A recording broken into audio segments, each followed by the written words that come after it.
For people who've seen the Harrison Ford film going into this, can they expect to see a lot of similarities? Or when you approached this, did you want to do something totally different to the film? Probably neither. I really loved the book, wanted to be faithful to the book, and Yeah. I love the movie too. But I started really with the book. I did go and watch the movie again. I'd seen it, 30 years ago, whenever it came out, loved it. But I didn't really, that wasn't the source when we started the miniseries. It was more the book. And I thought that the opportunity to the limited series would offer us is just the chance to mine the various pathologies of the characters in a way you can't in a 2.5 hour movie. So there was no thinking on our part, oh man, they kind of botched this or did that wrong and we can make it better. I'm fans of both the book and the movie. I just thought there was opportunity for more storytelling, which is probably a credit to Scott Turow because he crafted such complicated and nuanced characters that there was more story to be told with exploring them. Well, that leads me to my next question because, as you say, a film in a 2 hour runtime can't get everything in. I wonder when you were reading the book and watching back the film, was there any character, theme, scene that really stood out to you as, okay, I can't wait to get to expand that for the show? Yeah, I remember reading the book again and again, I love the whole thing, but there were scenes with Rusty in therapy where he was trying to get at what drove him to commit infidelity, because this is a guy who believes in fidelity, who is a devoted family man and loved his wife, and yet acted in a very self-destructive and family-destructive way. And in the therapy scenes, Rusty was struggling to figure out, well, man, who am I? And if I know who am I, what happened to me? And I thought those are just great questions and jumping off points to explore character.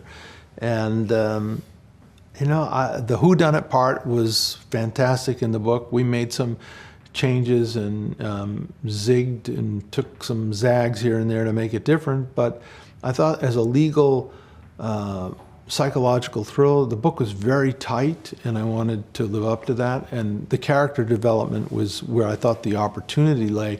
Not that they weren't done well in the movie, but again, in the book, they were so specifically drawn and the invitation to dive into them was there. So it just got us excited as storytellers. I want to talk about that kind of character development for Rusty. How do you balance having a protagonist that you want the audience to connect with them, but then you also need us to be suspicious of him for committing a murder? How do you strike that balance? Good question. And it's, I don't know any more about Rusty. I mean, I know a little bit more about him, but I couldn't explain him today, nor could I explain him at the beginning, because he is a man of profound contradictions. He does believe in the truth, and yet we see him lie. He is committed to law and justice, and we see him subvert justice. He is a devoted family man. He betrays his wife. He is a loyal friend. He betrays Raymond. None of that is to say that he doesn't cling to all those principles we just talked about. He does believe in them. He just has struggles in living up to them from time to time. And it was the complication of trying to figure out what drives him that was, I think, the initial attractant of, okay, let's get into this guy. Let's figure out how he can be and convey the multitude of contradictions that we're asking the audience to jump on board with him. Casting was hugely a big challenge, and we were lucky to get Jake because he has that blend of intensity and inscrutable subtext that causes you to lean in and want to figure out this guy.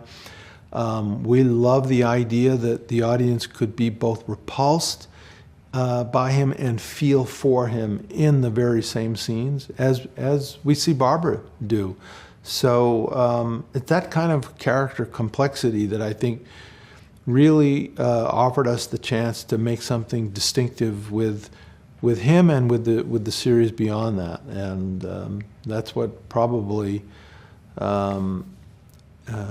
propelled us to dive in. And I heard that you did not send out advanced scripts past episode 2. Is that true? That's true, yes. Can Yeah. I ask why you did that? Like, why did you purposely not want the actors to be in the know of the They entire? probably weren't finished. Okay. And generally, that's the way we kind of, in 2 episodes, you kind of see what the beast is, you see who the character is, not that it won't be developed, but that's enough to make a decision. I'm either in or out. And just as a pragmatic sense, if someone reads it and they're out, you don't want them having read all 5, 6, 7 episodes and giving away plot points on their Instagram account. So you tend to be proprietary about plot. But then the other thing that goes to my process is it's very much a collaboration. Even though we're not in the same room together, I'm looking at film, I'm looking at dailies, and I'm seeing.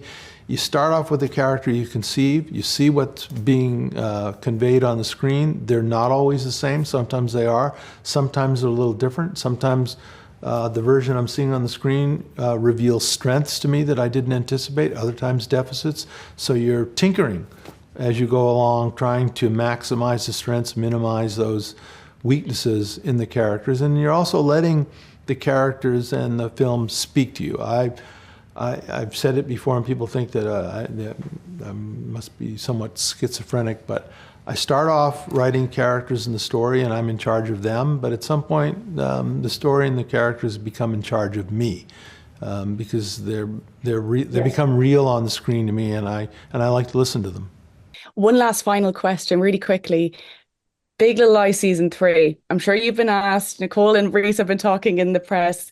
Can we expect you to return as showrunner, or do you know what your connection will be with this season? Well, I'm sure lucky to have Reese and Nicole out there pounding the pavement while I'm busy doing this. They're ferocious bulldogs, and there's a lot of logistics. But if anybody can get it done, I mean, when Reese and Nicole are joined together, let no industry try to tear asunder. So we all love the show and love the project. So I'm never say never. Amazing. That's my time. David, thank you so much for your time.